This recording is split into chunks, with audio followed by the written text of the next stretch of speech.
Welcome everyone, and thank you so much for joining us this afternoon. My name is Crystal Longacco, and I'm from the Office of Alumni Relations.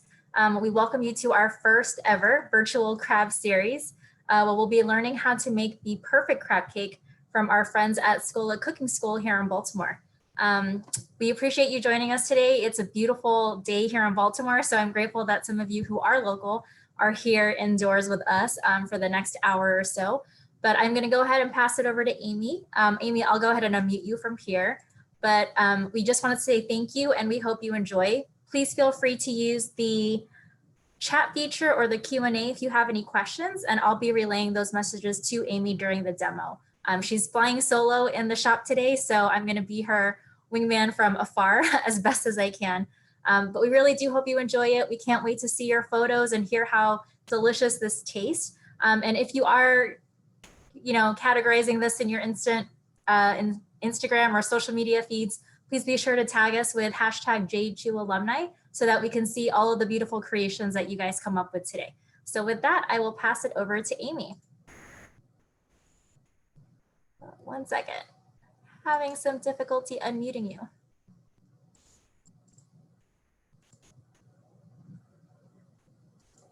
Amy, can you come forward and unmute it? Sorry. Finger. Okay, there we go. Are we good? Perfect. Okay, excellent. All right, so guys, welcome virtually to Scola. I am co-owner of this little cooking school in Baltimore, Maryland. We're in historic Mount Vernon. It's a very lovely day outside. And we're going to be making a Maryland favorite, classic Maryland crab cakes today. So what we're going to be doing, and you have the recipes, but if you don't have certain things, you can always substitute. Like I don't have any ground mustard for some reason, so I'm just going to use Dijon mustard as opposed to ground. But the first thing we're going to do is I'm going to go through this crab meat. I have some jumbo lump crab meat from, this is from Cambridge, Maryland. We have a local seafood distributor where we get ours, but a lot of different grocery stores carry crab. A lot of, your local markets will have local Maryland crab as well. So what I'm going to do is I'm going to pick through this. What you don't want to do with crab, and if I'm going too fast, please let me know. And if you have any questions, please let me know. With crab, what you don't want to do is break this up a lot. So you don't want to mash into this. So we're going to be very gentle, and we just want to feel for any shells. And I feel like the test of a good crab cake is you have to have a shell in it. It means that it means that it came from a Maryland crab. So if you get a little bit of shell in these, that's fine. It's not a big deal. When you broil these, the shell turns bright white. So it's also an easier way to, like, if you see the shell, you can just pick it out. But we're going to go through this very gently. This is a pound. And as you can see, I'm just gently going to break this up and feel for any, I don't want to break these lumps up too much. If you don't have jumbo lump, you can use back fin is good. Back fin's very sweet. It's a little less expensive too, or just lump is fine as well. A mixture of lump and jumbo lump, a mixture of back fin and lump, whatever it is that you want to do. Like I said, that jumbo or the lump is, the back fin's a lot sweeter. So, all right, there's not a lot of shell in here. All right, so as you can see, I've broken this up. Right, so this is my first step in the crab. I just went through it to see if there are any shells in it. Now what we're gonna do is we're gonna make an Old Bay aioli. Old Bay is kind of a McCormick staple in Baltimore. So I do have Old Bay, but you don't have to use Old Bay. There's another seasoning called Mayo. It's really popular. You can use that instead if you want. If you're not really a fan of Old Bay, you don't have to put it in your crab cakes. I've had perfectly good crab cakes without Old Bay in them, believe it or not. So I'm going to make an aioli, which is basically a mayonnaise. Your recipe calls for it's like 6 cups or 6 eggs. I'm going to cut this down by a third because it's just me. So I don't need 6 cups of mayonnaise. So I'm just going to make enough mayonnaise for the actual crab cakes. So what I'm going to do, you have all your ingredients. If you have a food processor, it makes this a lot easier. If not, you can do this with a whisk and a bowl. You want to get all your ingredients together except for the oil, whisk those together, and then you slowly whisk in, it's called emulsification. You whisk in the oil and that gets fluffier. The mayonnaise starts to form. You'll see that. So if you're doing that by hand, you just need to have a little bit of patience. If you are doing it with a food processor, there's a thing on the top of your food processor, and I don't know if everybody knows what it's for, but there's a little hole in the bottom of it. So what I'm going to do is the oil will slowly drip in, so I don't have to sit here and pour it in. So I'll add the oil to this, and that'll slowly pour in, creating that emulsification. All right. So I don't know if you guys knew that, but that's what that is for when you're doing sauces and stuff in your food processor. So I'm going to start with some egg yolks. I think your recipe calls for 6. I'm going to do 2. I'm going to cut this down. So what I want you to do is separate. I don't know if you guys have ever separated eggs before, but it's pretty easy. You take an egg, you crack it, and then just through your hands, there are tools for this, but this is just as easy. So you're just going to go through your hands, get that yolk from the whites, and I'm going to go right into the food processor with this again. Amy, we just had someone ask if they can skip oil in general. For aioli, no. Yes. No. Because that's what thickens the actual mayonnaise. So no, there's always going to be oil in mayonnaise. If you want to do it, no, I don't think so. Unfortunately, you're going to have to use oil if you're doing mayonnaise. If you it's kind of hard to make the crabs without the mayo because that's what holds them together. However, that's a different question. I can get back to that, okay? So we're definitely, put some eggs in here. I got some Dijon. Right, we're just gonna do a little dash of Dijon. Would coconut oil be a good substitute? I think it would alter the flavor, but I've never used coconut oil with crab before. I've used coconut oil in desserts and that kind of thing. So you could try it. It's an interesting question. I wish I had the answer to that. I would try it out and see how it tastes. And that could be a good substitute if it tastes okay. Like I said, I haven't used it in a mayonnaise, so I don't want to tell you, yeah, go ahead, and it not be good. So I would test it out. It's the best way to find out if you have a good recipe, just test it out. So I'm gonna put some dashes of Tabasco in here. Worcestershire is a great agent for, it's got a really nice saltiness to it. I use it on burgers, steaks, put it in my salad dressing. So I'm gonna put a couple dashes of that in here. And then I've got some lemon that I've cut in half already. And I'm just gonna I'm gonna juice this in here. I got just a citrus reamer. And then I've got a strainer in here to hold those seeds because I don't want seeds. It's the last thing you want in your crab cake or your aioli is seeds. Those are, if you bite into a lemon seed, they're very, very bitter. So I have a little strainer here. I'm gonna go ahead and put some of this lemon juice in here. Okay. So I'm ready to go with this. I'm gonna go ahead and put my oil in because I have that little drain there. And that's gonna slowly drip in. I'm gonna put my, oh, you know what the hell is it? This is plugged in. I'm gonna slowly drizzle the oil in and then we're going to make the mayonnaise. There you go. All right. So as you can see, this is emulsifying. I'm gonna put more oil in. There's a lot of oil in mayonnaise.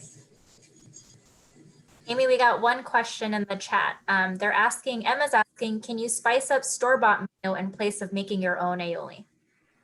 Yes, you can. I was gonna say, if you don't want to make your own, you can grab some Hellmann's, you can grab some aioli. It doesn't really matter. Throw some Old Bay in there. I put a little bit of this in there, the Worcestershire and the Tabasco. You can definitely do that. All right, so you can see this is really coming together. This still needs to be mixed a little bit because there's still some oil in there, but that's creating that thick aioli. And I'm going to take this top out. I'm going to add a little bit of Old Bay in here, and then get that nice and mixed up. All right. Amy, when you have that wrapped up, would it be possible for you to bring it towards the camera so they can see the consistency of it? Absolutely. I'm going to get some of this out now, put it in a bowl so you guys can see it.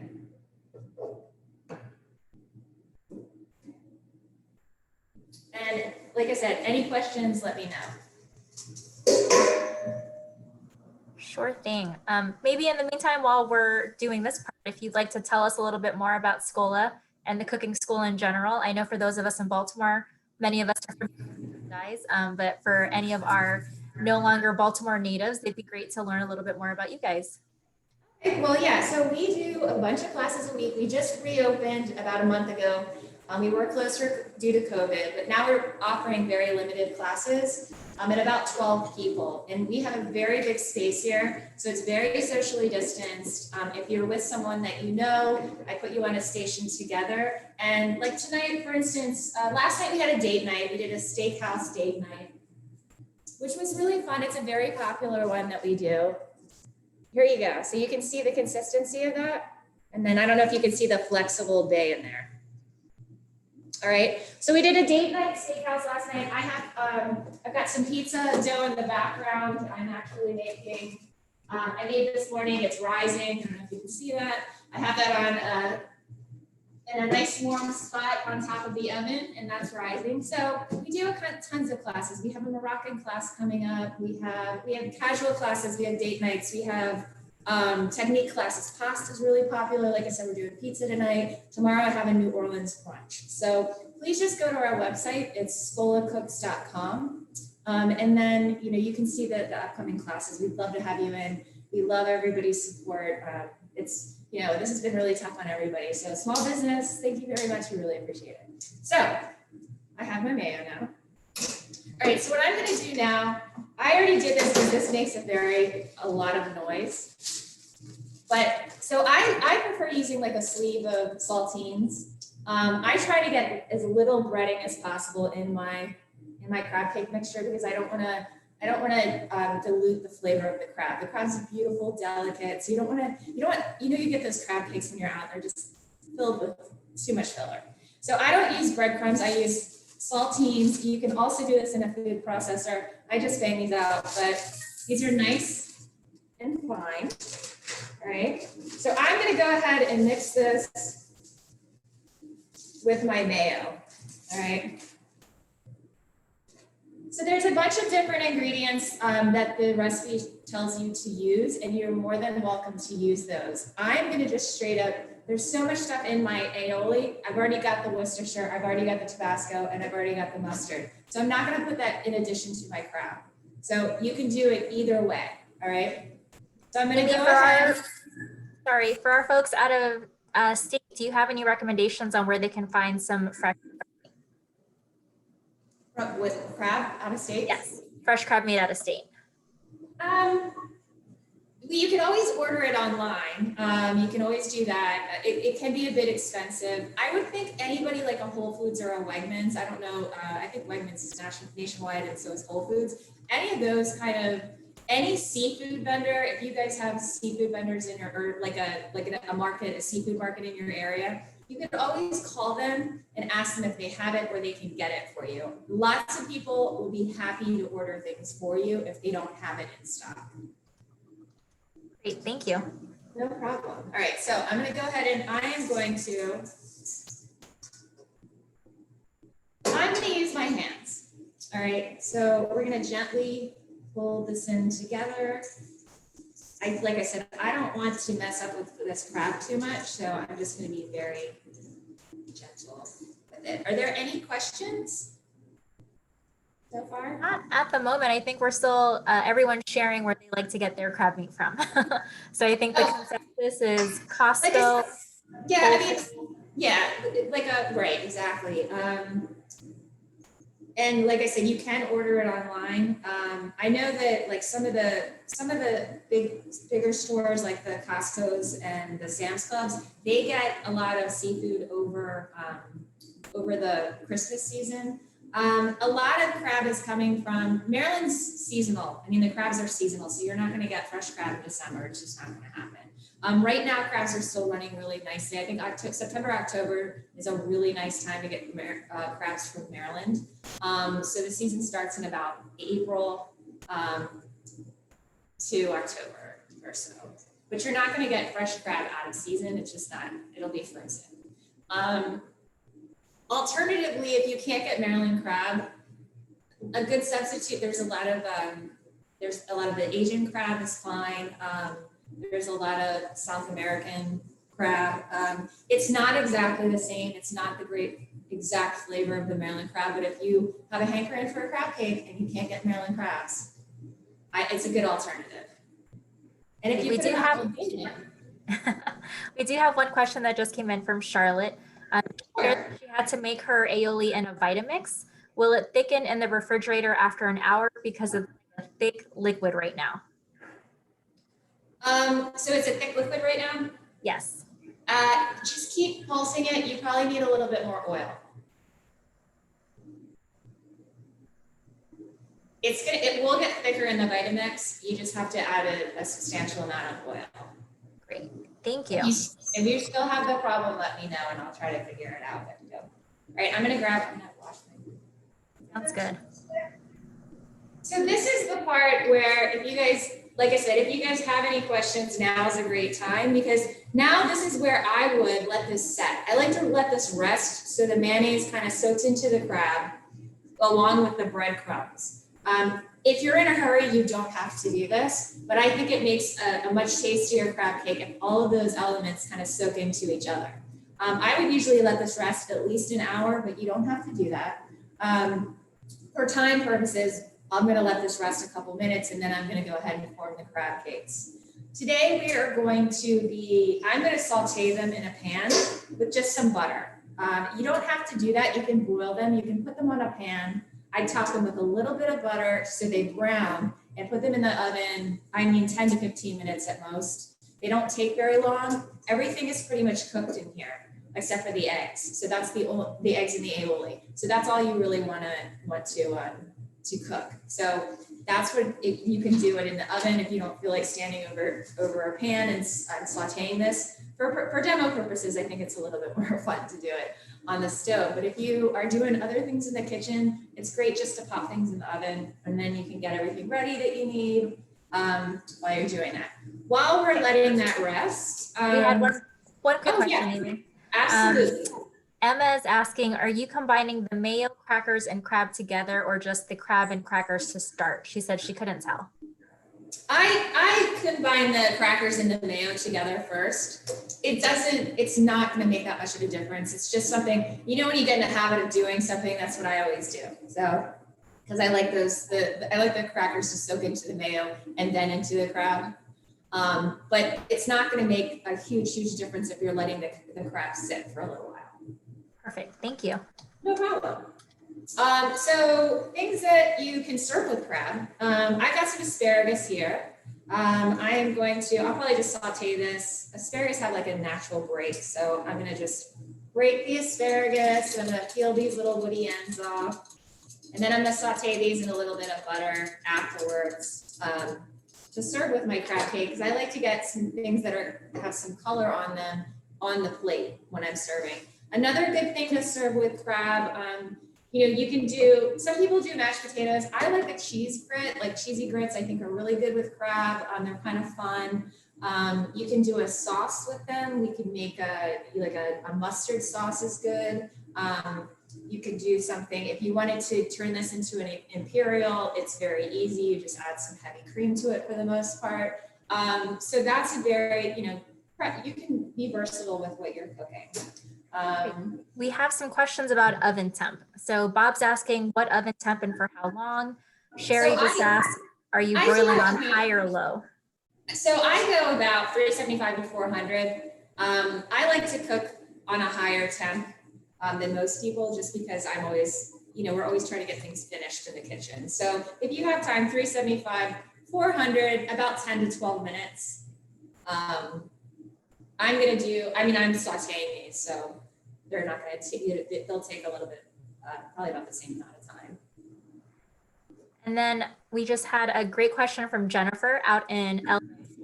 Jennifer's asking, what are good crab cake sandwich accoutrements? Sandwich? I mean, coleslaw is really traditional. I love like a fresh tomato salad. So, during July, August, September, tomatoes aren't running as well as they were now, but like a fresh tomato salad is great. Just some salt, some pepper if you want, some olive oil, maybe some balsamic, and maybe some fresh mozzarella or your favorite cheese. I think that's really delicious.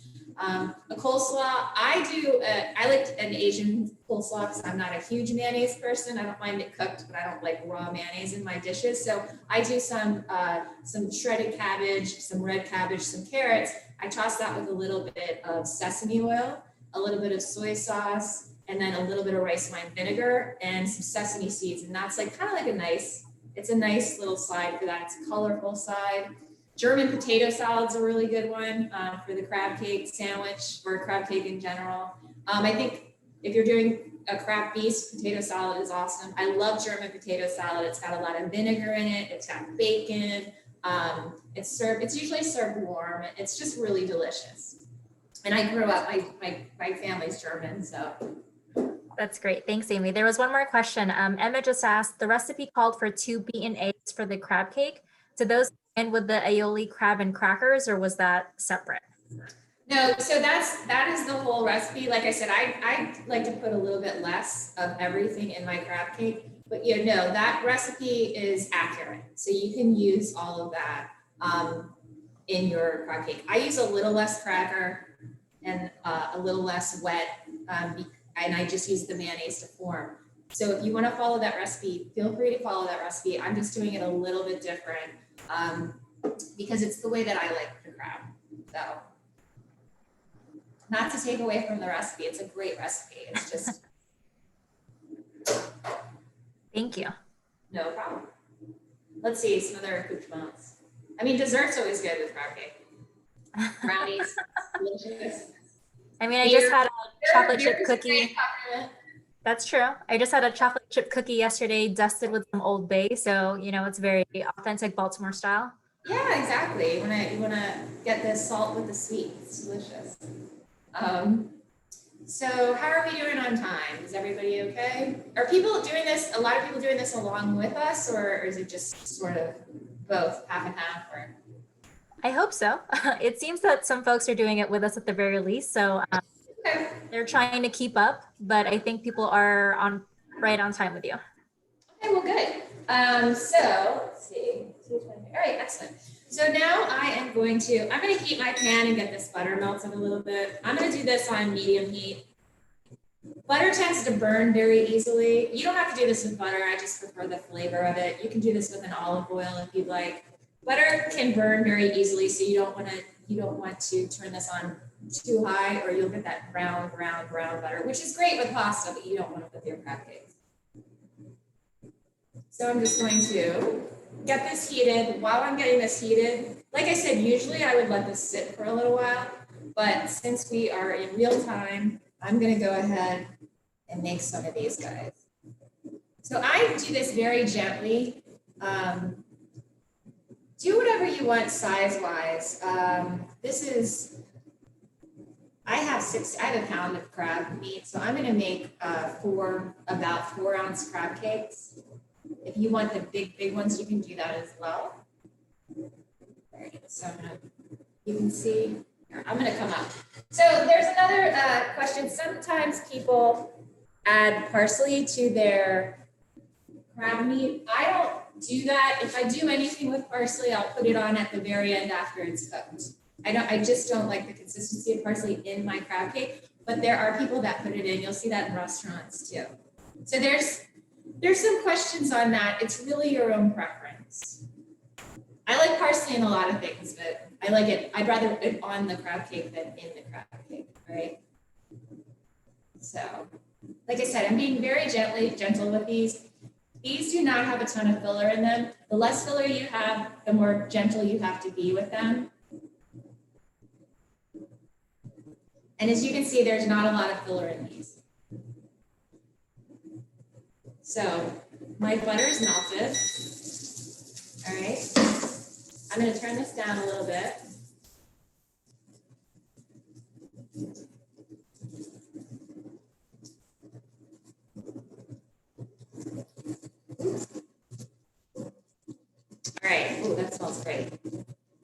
The butter smells really good. So I'm going to saute these. Like I said, if you'd rather put them in the oven, if you put them in the oven, it may be a little bit easier because then you don't have to mess with turning them or flipping them too much. And they stay together a little bit easier if you do them in the oven. But I'm going to kind of cook these on the stove today. And then I've got all this leftover crab, and don't worry, it will not go to waste. I've got a very hungry person at home, so. So Charlotte just asked, can the crab mixture stay in the refrigerator after being put together longer than 30 minutes? Yeah, you can keep it up. I mean, you can keep it up to a day. I mean, it's not, you don't have to use it right away. As long as it's cold, you're fine. So if you wanted to cook, make it and then leave it overnight and then form the patties in the morning, you can totally do that, or afternoon, or whatever it is. Yeah, that's completely fine. And then I don't know if any of you made more mayonnaise than you need. I think on the recipe, it does give you kind of like a tip. This is great for shrimp salad. It's great on sandwiches. If you're making a crab cake sandwich, you can put this on your sandwich. You can use this any way you would use regular mayonnaise. You can make tuna salad out of it. Like it's got a nice little flavor with that Old Bay, the Tabasco and the Worcestershire in it, and a little bit of lemon juice. Thanks, Amy. There's another question that came in. When making cakes in the oven, what type of pan do you use? So I would just do a baking sheet. I'll show you.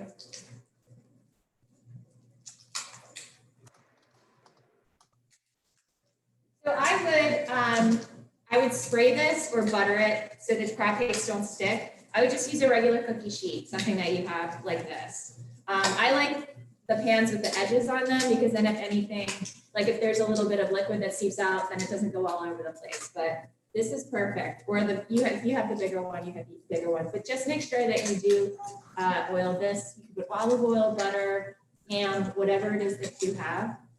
Just make sure, because you don't want those to stick too much. And how long would you cook it for? About 10 to 12 minutes. Okay. And then one other question from Carolyn. How long can you keep the crab meat before cooking crab cakes? I'm sorry, I didn't understand. What did you say? How long can you keep the crab meat before cooking them into crab cakes? I mean, I wouldn't go more than a couple of days. The best rule of thumb is to honestly smell it. If it smells bad, then it's not good. But the crab should be fine for a couple of days. I don't like keeping anything up to fish over 3 days. It's just one of my pet peeves. It's just the way that I am. So I would say 3 days at the most. Okay, and then one more question. Emma says that her mayo is a little watery. How thick should it be, or is there anything to do to help that? So your mayo is a little watery. I just flipped that. I don't know if you guys can see that. So keep it in the, you just need to be a little bit patient with the food processor. Are you using the food processor or a blender or something like that? She did not share. She may have been the one that used the Vitamix, I believe. Oh, okay. If you keep mixing it, it should get thicker. If it's not getting thicker, it was a food processor, sorry. A food processor? Yeah. It should get thicker if you just keep feeding it in the food processor. If it's not, I would add, let's see, what would we add to it? You can probably put in a little bit more oil to thicken it up.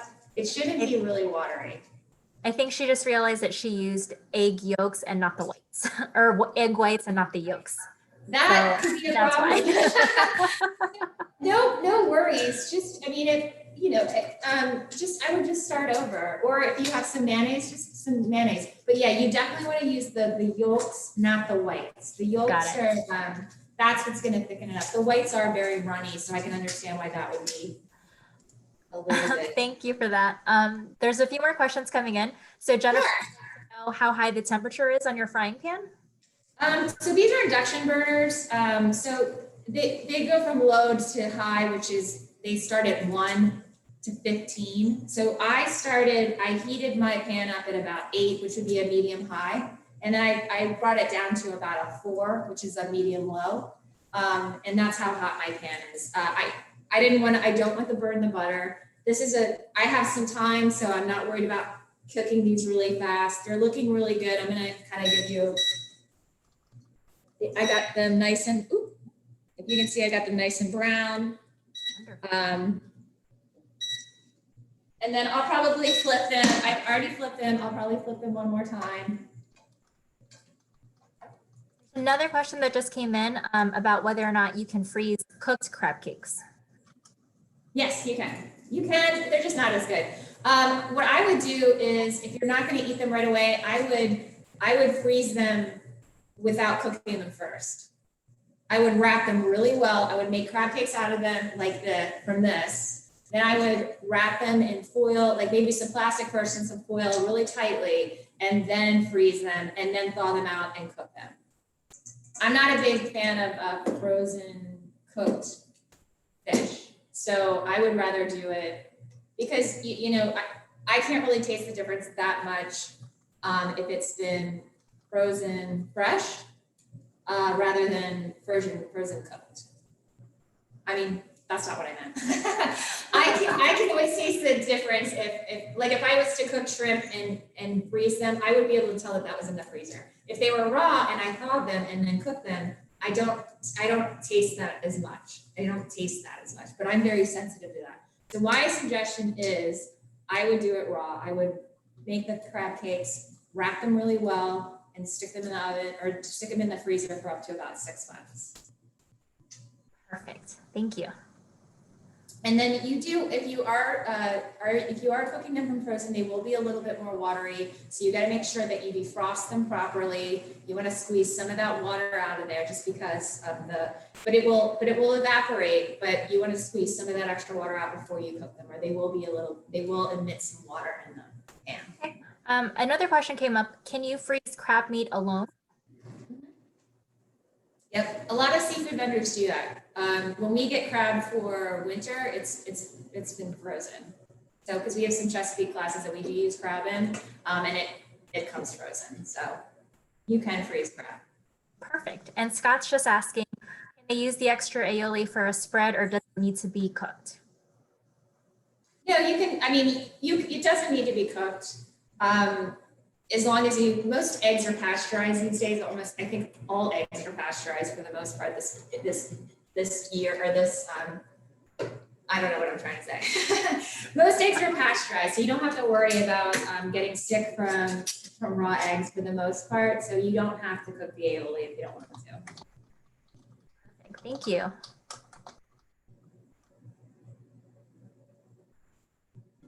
So my crab cakes are looking good.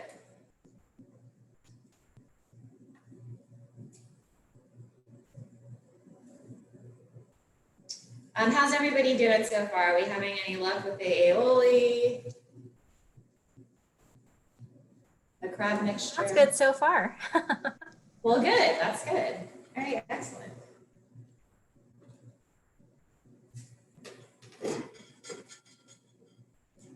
You can also, if you have leftover crab, you can make a Benedict in the morning, just some English muffin, crab cake, poached eggs, some hollandaise.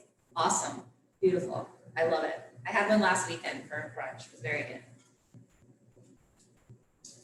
That does sound delicious. Jennifer Moore, who's one of our resident sommeliers out west, is asking, what wine would you pair with a cake? I like a crisp white, or like a Sauvignon Blanc or something like that. I think you can't go wrong with like a crisp white with seafood. If you're a red drinker, it's not going to pair as well, but you want to go with a lighter red if you are a red drinker. A sparkling rosé would be lovely as well.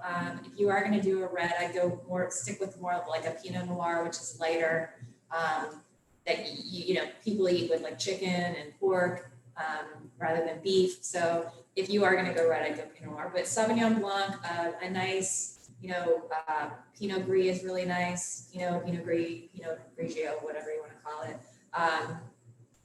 So that's what I love French wine, so, and it's not very expensive. So it's not for you don't have to spend a lot of money to get a good bottle of French wine. All right. Well, my crab cakes are done. All right, so I don't know if you can see that.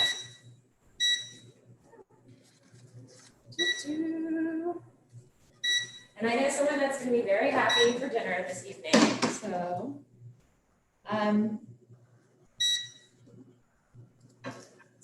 if I was going to reheat these, I would just stick them in the oven. Same temp, probably 375, 400. I throw some sort of either olive oil or some butter on top, just so they don't get too dry. And then 10 minutes should be fine if you're going to reheat them after they've been cooked. Perfect. Thank you so much. Are there any other questions or anything that people would like to ask the chef while we have her?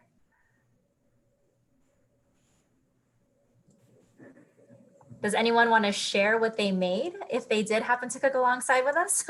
We love that. That would be fun. I don't know if anyone's brave enough yet. You can always email me as well. It's always fun to see what people's creations are. We've done a bunch of virtual demos and a lot of people send, like we've done a lot of like pasta classes, and a lot of people will send their pasta creations, which is kind of fun. So we did have one question pop in. Sherry just asked, the baking temp is at 400 for 15 minutes, but how long should she broil for? Broiling is tricky, depending on your oven. So if you're broiling at 500 on very high, you want to watch it. I would do maybe 3 minutes. My broiler goes like that. So I don't know what your broiler's like. If your broiler is anything, like I said, like mine, my broiler will crisp everything up in like 3 minutes most. So what you want to do when you're broiling is pay attention. You don't want to stick it on broil, then walk away for 10 minutes and come back and everything's burning. So broiling is really dependent on the temperature of your oven. Unfortunately, it is dependent on the temperature of your oven, and people's ovens run all over the place. I know personally, my broiler, super hot, so I only leave it for a couple minutes. Got it. And Harvey would like to know, what is the chef drinking? Oh, right now? Yes. It's just water. Quality H2O. Nothing too exciting right now. Maybe a little bit later. I will have a nice Sauvignon Blanc or something like that. Allison just asked, how much butter should we put in the pan when you for the? So I mean, it depends on how many you're cooking at the same time. I only did 2. I did about a tablespoon.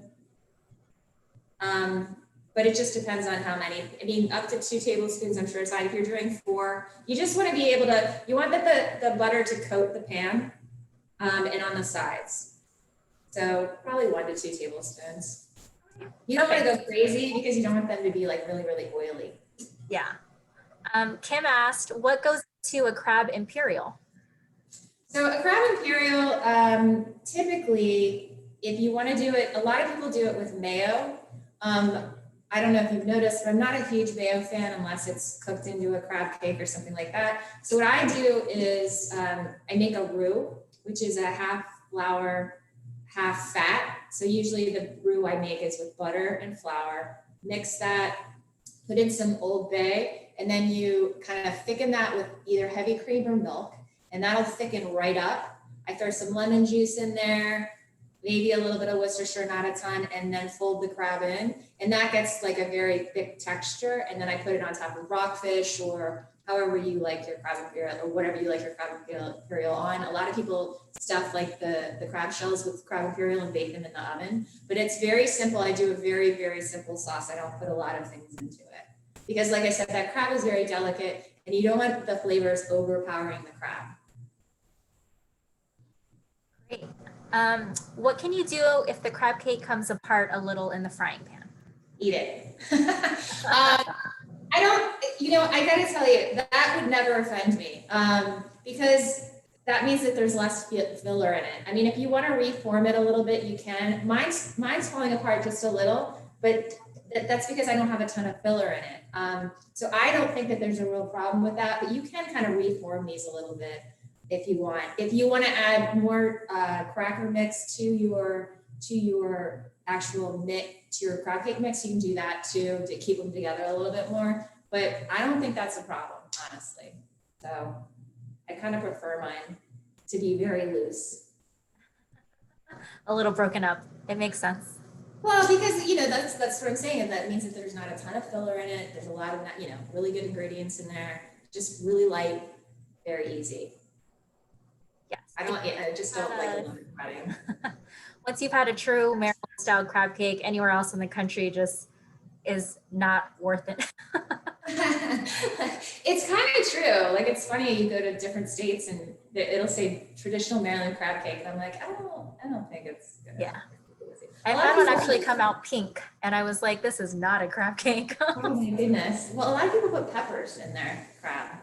Oh. I don't like a lot of restaurants I've been to out of state will put like a red pepper or green pepper in their crab, and I just think that totally overwhelms the flavor. So I never think it's, you know, I think that if you're in Florida and you're ordering a Maryland crab cake, I would just go for grouper or something local, you know. Right. I'm like, always stick to what's authentic to their coastline. Exactly. It's like when in Rome, you know. Yeah. Well, Amy, thank you so much for joining us. This is wonderful. If anyone has any other questions, please feel free to send my way and I can relay it to the chef or get any details back to you. We really appreciate you spending your afternoon with us. And we hope that the crab cakes all came out delicious. Looking forward to seeing many photos of them. Before we do wrap up, I just want to go ahead and share our winners of the raffles that we're doing today. We have 4 with 1 grand prize winner who's going to actually win a full-blown crab feast sent to their home. So you'll have the choice between having whole steamed crabs or crab cakes.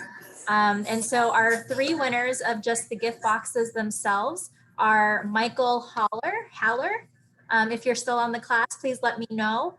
Laurel Thiemann is one of our winners, and Nikki, whose last name I didn't have. But just drop a note into the chat and let me know that you're still here. And then our grand prize winner is Joel. So Joel, I'm going to connect with you offline and find out if you'd like to have some your way or crab cakes. Just let us know. Thank you again, Amy, and this was wonderful. Hey guys, have a great weekend. Thank you so much. If you need any questions, go to our website. Again, it's schoolofcooks.com. Send me an email. It's amy@schoolofcooks.com. No problem. I'd be happy to help you with anything. Thanks a lot. Have a great weekend. Thank you. Bye-bye. Bye.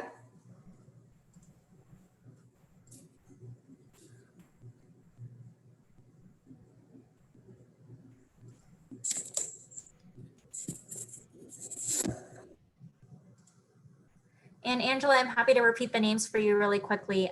It was Michael Haller, Laurel, Nikki, and our grand prize winner is Joel, who's going to be winning the crab cakes or crab feast. So thank you all again, and we hope you had a great time. I'll connect with all of our winners separately, and we hope you enjoy the rest of your weekend. Have a great one. Bye-bye.